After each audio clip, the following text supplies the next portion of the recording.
Pēdējā laikā strauji augusi interese par spraudņa tipa jeb lādējumiem hibrīda automobīļiem.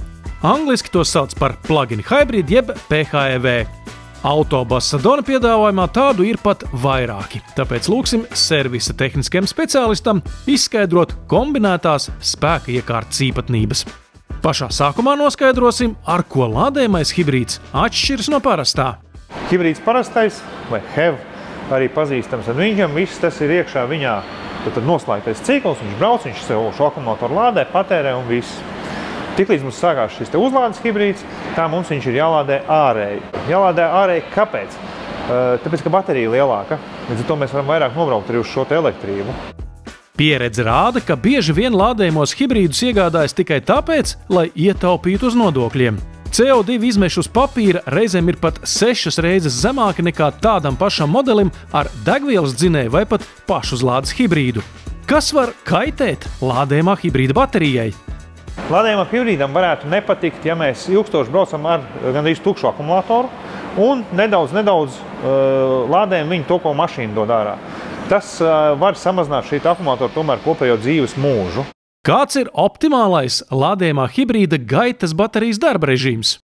Optimāli, protams, skaitās akumulātoru uzlādēt no 20 līdz 80% turēties šī logā, bet ne visu laiku pilnīgi tukšu un, protams, ne visu laiku pilnīgi pilnu.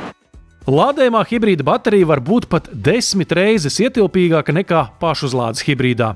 Jaunākajos plug-in modeļos tās jau ir tik lielas kā pirmajos elektromobīļos un pat lādējamas no ātrās uzlādes spraudņiem. Visbiežāk gan plug-in modeļu uzlādē izmanto šāda tipa kabeļus. Tātad lādējumi viņi mums plug-in hibrīdi ir no Type 2 lādētāja, vai nu tas ir uzlādes stacija, kur jau šis kabelis ir integrēts, vai nu uzlādes stacija, kurā nav, tad ir jāizmanto šāds tad viens gals iet mums uzlādes stacijā, otrs gals iet automobīlē. Atšķirībā no ātrās uzlādes spraudņa, kas baterijā pat taisno pūš iekšā līdzstrāvu, Type 2 ir maiņstrāvas uzlāde. Šeit mums šis OBC modulis, tad tas, no kura ienāk maiņstrāvas uzlāde iekšā, viņš tur pasaka, ko, cik daudz, un tālāk atdod jau pārveidotu līdzstrāvu uz bateriju uzglabāšanai. Kāpēc maiņstrāvu nepieciešams pārveidot līdzstrāvā? Līdzstrāva ir vienīgais veids, kā mēs varam uzglabāt elektroenerģiju. Maiņstrāvu mēs nevaram uzglabāt.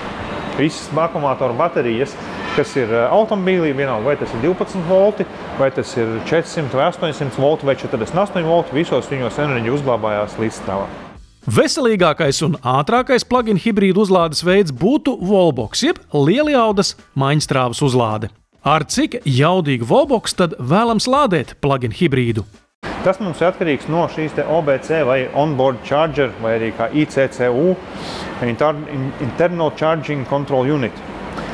No viņa jaudas. Tas parasti mašīnas specifikācijā noteikts, vai nu tur ir 7,4 kW, vai nu tur ir 11, vai nu 20, atkarīgs no automobīļa. Jautājums, vai ir jēga no jaudīgāka, piemēram, 11 kW wallboxa, ja pati mašīna spēj ņemt pretīm tikai 6 vai 7 kW? Nē, no 11 kW wallbox nebūs jēgas, jo maksimums, ko varēs viņš paņemt, būs tas, ko atļaus šis onboard chargers.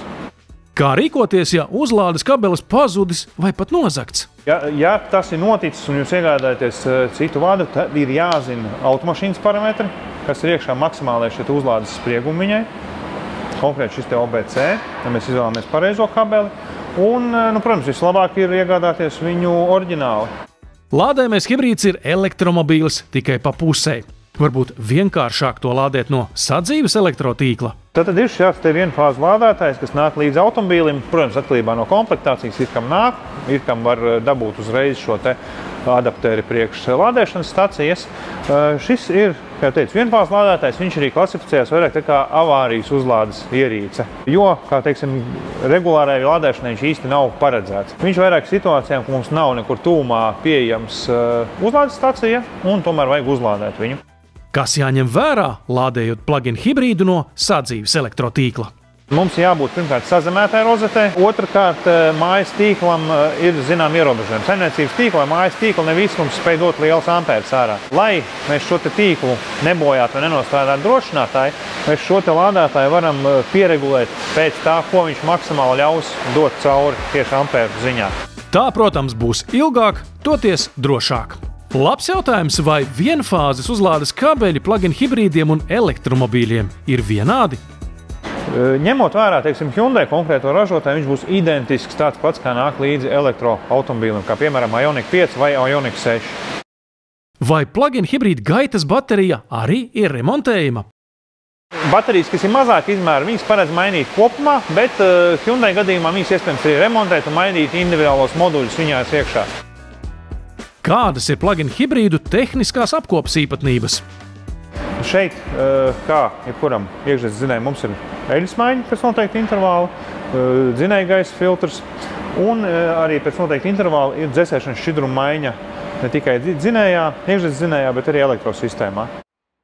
Hyundai markas pašuzlādes hibrīdu panelī atrodama neparasta podziņa, kas ļauj aktivizēt nosēdušos borta akumulātoru. Lādējumos hibrīdos tādas nav, un mēs gribam zināt, kāpēc. Salīdzinot ar parasto hibrīdu nav šīs jocīgās pogas, tā jocīgā poga, ko tu minēji, šī 12 voltu baterijas restarts. Tas ir kāpēc parastajam hibrīdam. Parastajam hibrīdam nav 12 voltu viņa skābes akumulators, viņam ir 12 voltu litija-iona akumulators, kurš ir daļa no šīs viņa vilces baterijas.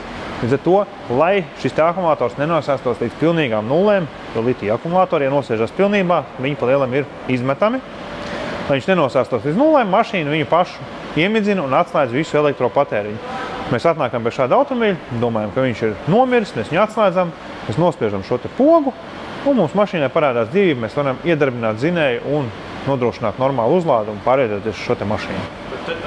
Šeit tā nav, šeit ir klasiskais, vecais, labais 100 skābes akumulators.